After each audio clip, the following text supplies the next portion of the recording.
What's up everybody, welcome to Money Management channel. My name is Andrei and today I'm gonna be doing an update on MMTLP and FINRA saga. I got the cash in the bag, stadium packed. Born a rock star in this life, gonna live it up. And on today's video, guys, first of all, I will explain you the share price from $43 to $417 per share, according to the latest filing that was made by Daniel in his lawsuit. On top of that, I will show you an update of his lawsuit, and I have to admit that some people from MMTLP community didn't like his previous iteration, but for now, guys, the problem is solved, and I will show you what add-ons do we have in this lawsuit and why Daniel filed it with a lack of proofreading. And I have to admit that the reason is quite important in my opinion. On top of that, I will show you some updates from the authorities side, and I have to admit that we have new data that potentially might help to have fair and transparent markets in general. And on top of that, guys, I will show you some updates from Scott in regards to his lawsuit. So, and before we dive deep into all of this, guys, please hit the like button for YouTube algorithm and drop me a line in the comment section if you think my videos are valuable for you. So let's start with this data, let's start with these numbers. So, in my yesterday's video, I showed you the share price of $43 to $417. And I showed you it in the lawsuit that was just filed by Daniel. And in the comment section 11 hours ago, my client wrote, wait, what happened to 500 to 1,000 a share, or 10,000 to 20,000 a share, or 250 and $1,500 per share? And guys, first of all, I will explain you what figures, what does it mean, all of these figures. And guys, you know that I'm not an MMTLP shareholder, but each and every time when I see the potential share price with the quite substantial justification of these prices, definitely I show you this type of data, and that is why, guys, some of my videos has the titles with the different prices of per share, per MMTLP share, because of the updates that I see in the Twitter space or in some other sources. But for now, guys, you can see that Daniel, and this is his YouTube account, Daniel wrote this, and this is quite a detailed explanation. This is what it is worth me, backed by my trade confirmations at TD Ameritrade, placed a month prior to the halt. There I have a record, and I also have a specific data showing the profit and losses. This seemed to be an appropriate place to start with the hard numbers from my brokerage. Other people have suggested other things. They are free to do that. This is what I feel is reasonable based on my own data, backed by my broker. If this goes to trial and I'm awarded damages, the court and jury can award more or less depending on loss and what they feel is appropriate. I hope that explanation helps. Definitely it helps, guys, and I have to admit that in my opinion, if the judge rules that the base price, at least for TD Ameritrade Holdings and for Daniel, should be somewhere in between $43 and $417, this means it might be the exact same base price for other people. At least this range might be also quite similar to this range, and that is why, in my opinion, you have to keep these numbers in mind. On top of that, guys, Daniel wrote this: Andrei, I have 21 days to amend my case. It was important for me to leave some room for the mail to arrive and be received by the courthouse.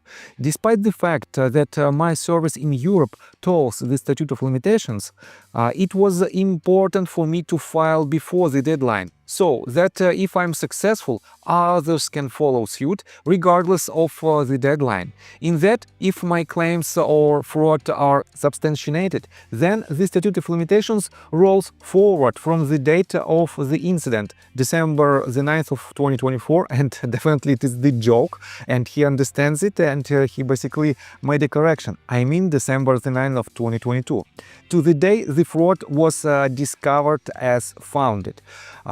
This is for everyone else who may choose to follow me afterward. So guys, for now, you can clearly see Daniel's intention to help the MMTLP community, because with these filings before the deadline of Statute of Limitations of December the 9th of this year, basically he opens the door for other community members who doesn't have this so-called superpower to toll the Statute of Limitations. And definitely, guys, this shows the intention of Daniel to help not only himself and his family, but also to help the entire MMTLP community. And I think it is very important to understand.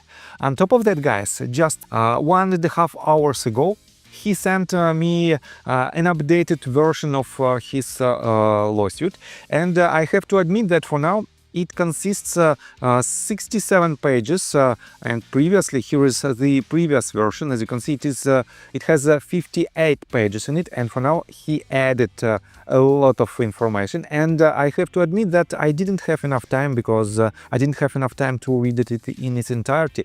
But he added several new defendants. It is a OTC Markets Group and GTS Securities, and previously we didn't have these companies as the defendants. On top of that, guys, let me show you that he basically corrected all the dates that were misrepresented in his previous version. Let me show you right here. So as you can see, for now it is December the 9th and December the 12th of 2022 in the section subsection M, and here you can see again corrected dates, and somewhere here we also can see corrected dates of the year. Here it is.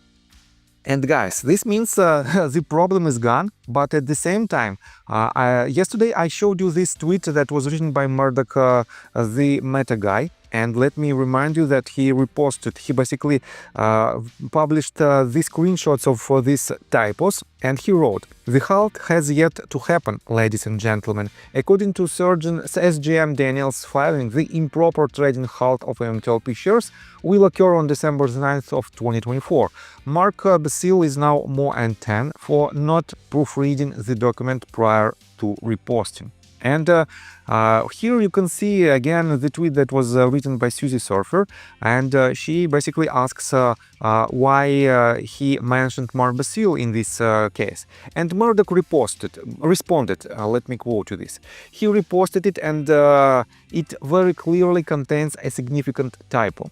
Daniel Oxer has the date of the halt December 9 of 2024, 4.5 days from now. It's right there with the red arrows pointing at it. The video clip is to show that he reposted it. That is why you are 0 to 10 Mark Basile in the MMTLP community, because you constantly remove all doubt about how stupid you are. Guys, I have no idea why Murdoch is so angry on Mark Basile. But let's put all the emotions aside. So, is it deranged, or are we just sick of your BS?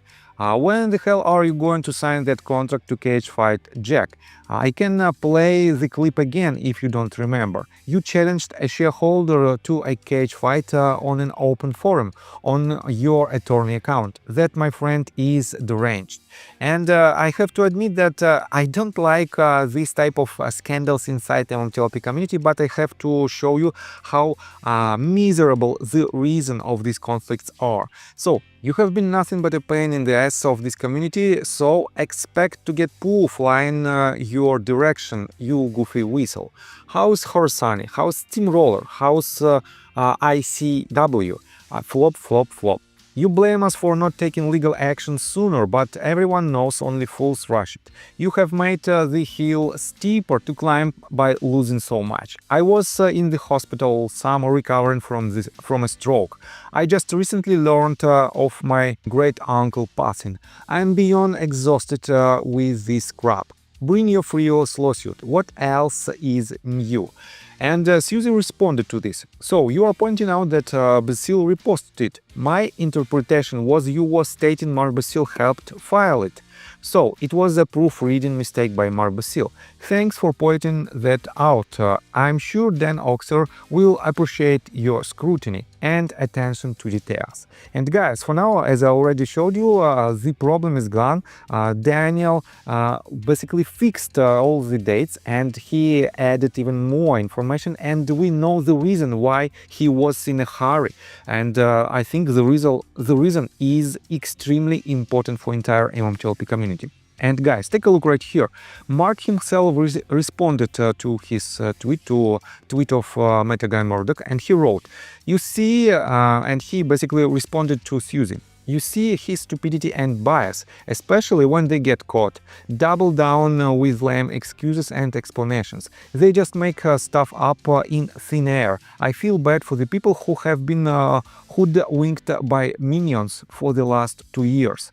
And Jackson wrote in response to Mark, whether hoodwinked or following a lawyer's guidance, the path is clear that both lead to $0. No resolution in sight, whether it's been the minion gang trying to finger bank Congress or lawyers posting canon gifts. And Mark responded, yeah, so court actions mean nothing. Do you even realize with each action more and more facts are brought to life? Did you even read the trade station complaint that MMTLP holders could have used against their brokers for the same conduct? Big difference. And guys, I have to admit that yes, we have more and more facts that were admitted by the court, and that is why, guys, we have more and more grounds to sue the wrongdoers because of their actions. And I want to pay attention for now to these two tweets. One of them is following. It was written by one of the good guys on December the 4th, and he wrote, I'll bet they both knew that F-up was in there. Easy way to delay. Their screw up was posting a picture accidentally showing the date they on purpose put in there. And guys, for now you can see that this statement is 100% incorrect. And here is the next tweet that was written by Flaika.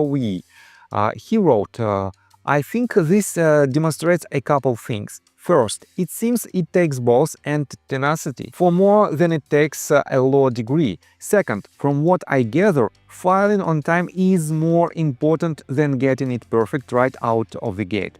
And this is the crucial point. Daniel had to file this lawsuit in time in order to leave the door open for the entire MMTLP community. So, and let me show you another set of information that, in my opinion, is quite important for MMTLP community. Just 10 hours ago, X-Market News wrote this. On this day, there was a 1 p.m. Zoom call on December the 5th of 2022 between FINRA and the SEC regarding MMTLP. The ticker hit the fraud radar screen, and FINRA confessed to bullshitting MMTLP. We all know FINRA is a bad actor, but this meeting just 3 days prior to the halt and before the corrupt corporate action incriminates the SEC. They knew. That's why Gary Gensler is running scared. And in response to this tweet, and basically this tweet, as you can see right here, has the screenshot of one of the FOIA requests that was disclosed in March of 2023, I guess. And let me show you the response of Ocelot. Ocelot wrote, practically 2 years later, and these people somehow still don't get what FINRA and the SEC meant here. It's been clear to everyone else since that day that there has been an active investigation into the executives for fraud. How can people be so dense? And Mark responded to this. In a normal world, you're probably right. However, FINRA has no real jurisdiction over issuers, at least no disciplinary or investigatory authority. Their only authority is over brokers, so hitting FINRA's fraud radar is likely based on some investigation into their brokers. That doesn't mean the SEC wasn't investigating everyone, just means it's more likely the fraud being looked at by FINRA is and was broker fraud. So, quite interesting statement, and I have to admit that it is very difficult to disagree with it.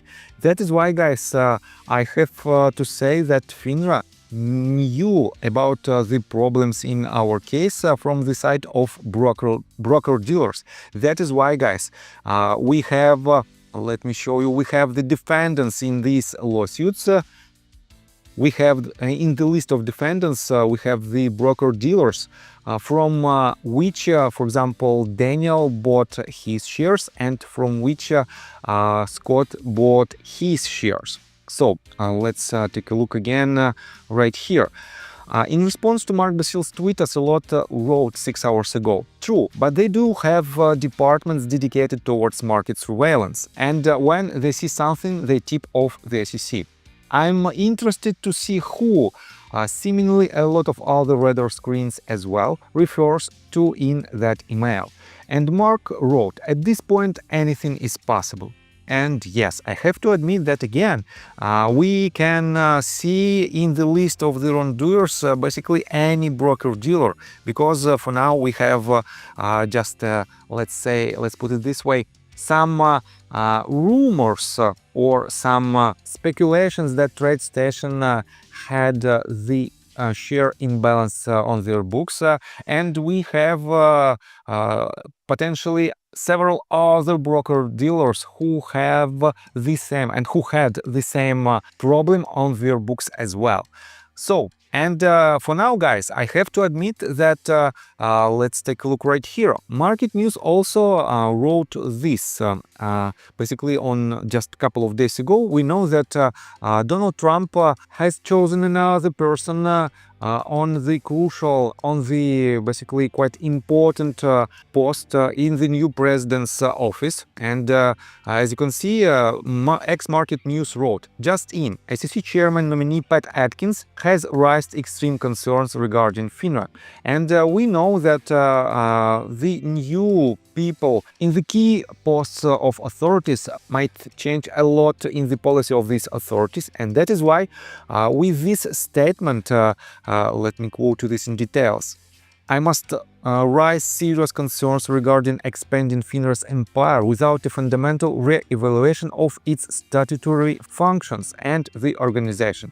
And this, guys, this statement is very promising for the entire US stock market, and that is why, guys, potentially the problem might be solved on a bigger scale. On top of that, guys, as I already mentioned, we have basically two paths to the resolution, and I don't want to say that some of these paths are more preferable and some of these paths are less preferable for the community. We have to use every possibility to achieve our main goal, and here you can see another call to action from Market News. MMTLP community, please do at least one of these today. We need to keep the momentum going. This only takes a few seconds. And here is the screenshot of the following calls to actions. MMTLP 2-year anniversary action plan. 1. Call your representatives. Ask them to write a letter to the SEC regarding the next breach S1 delay. Demand that they hold a congressional hearing on naked shorting and MMTLP. 2. Make a complaint to FINRA, SEC, DOJ, IRS, FBI, and Attorney Generals.